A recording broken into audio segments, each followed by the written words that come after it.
দর্শক, রাজধানীর ঢাকায় গত ২ দিন যাবৎ চরম বৃষ্টি, ঝড় এই সমস্ত কারণে রাজধানী ঢাকা সহ বিভিন্ন স্থানে জনদুর্ভোগ এখন চরমে উঠেছে। অতিষ্ঠ হয়ে আছে নগরবাসী।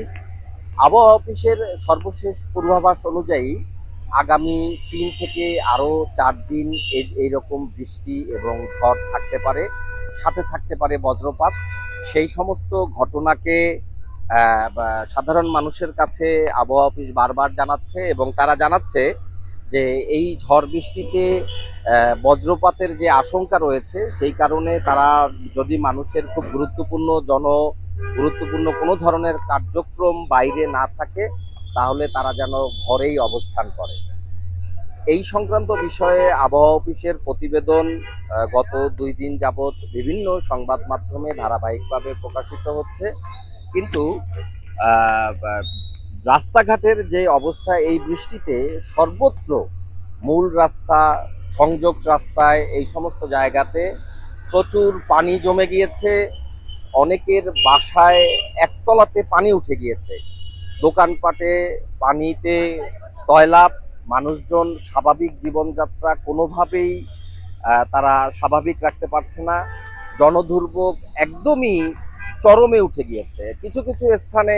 দর্শক, আপনারা যদি দেখেন তাহলে দেখবেন যে একদম নদীর মতো। আমরা বেশ কয়েকজন মানুষের সাথে এর মধ্যেই কথা বলেছি। সাধারণ মানুষ এই সমস্ত ঘটনায় এখন খুবই অতিষ্ঠ এবং তারা তাদের রাগ ক্ষোভের কথা জানাচ্ছে। সেই সমস্ত ঘটনা তারা বলছে যে গেল ফ্যাসিস্ট আওয়ামী সরকারের সময়ে তারা হাজার হাজার কোটি টাকার ড্রেনেজ প্রকল্প চালু করেছিল। সেই প্রকল্পে আমরা দেখেছি যে বিভিন্ন রাস্তাঘাট এগুলো খোঁড়াখুড়ি করছে, বিভিন্ন ধরনের কার্যক্রম তারা চলছে, নিচ্ছে, করছে। কিন্তু সেই সমস্ত কার্যক্রমের পরেও কেন এই দুর্ভোগ? এই নতুন সরকারের কাছে অনেকেই দাবি করছেন যে এই সমস্ত ঘটনার সাথে যারা জড়িত, ঢাকা ওয়াসা, ঢাকা সিটি কর্পোরেশন, ঢাকা দক্ষিণ উত্তরের নগর বিভাগের যারা এই সমস্ত কাজের সাথে যারা মূলত জড়িত থাকেন, তারা আসলে এই এতগুলো বছরে কি করলো এবং উন্নয়নের যে 17 বছরের গল্প তারা বলছিলেন পান, সেই উন্নয়নটা আসলে কোথায়? সেই সমস্ত বিষয় নিয়েও তাদের প্রচুর প্রশ্ন। এবং এই জনদুর্ভোগের অন্যতম কারণ, বিগত 17 বছরে আসলে সাধারণ মানুষের জন্য তেমন কিছু করা হয়নি এবং সাধারণ মানুষ সেই সমস্ত বিষয়ে কোনো ধরনের উপকার এখন পর্যন্ত পাচ্ছেন না এবং মানুষজনের জীবনযাত্রা মারাত্মকভাবে ব্যাহত হচ্ছে। ব্যবসা বাণিজ্য, খেটে খাওয়া সাধারণ মানুষ যারা দিনমজুর, তাদের কার্যক্রমে প্রচন্ড বাধা তৈরি হয়েছে এই জাতীয় দুর্ভোগে। তারা বলছেন যে বৃষ্টি তো আগেও ছিল, আগেও হতো, কিন্তু এইরকম জলাবদ্ধতা কখনোই তৈরি হয়নি।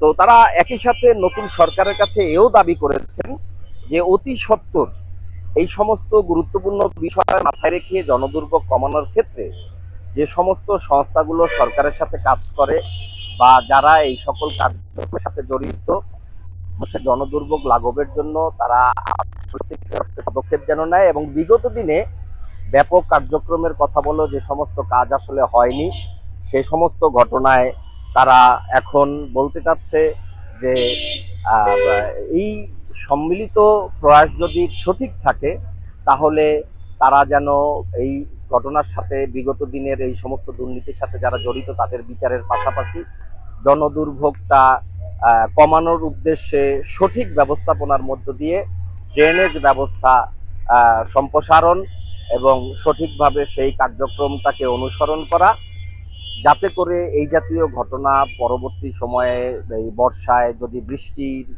সম্ভাবনার জায়গা হয়েও থাকে, তাতে যেন এই জাতীয় বন্যার মতো প্রাক বন্যা যেটাকে বলা যায় সেটা যেন কখনো না হয়, বা তারা এই জাতীয় ঘটনার থেকে মূলত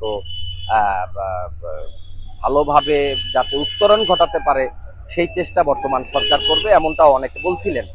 এই ছিল রাজধানী ঢাকার একটা অঞ্চল থেকে সর্বশেষ।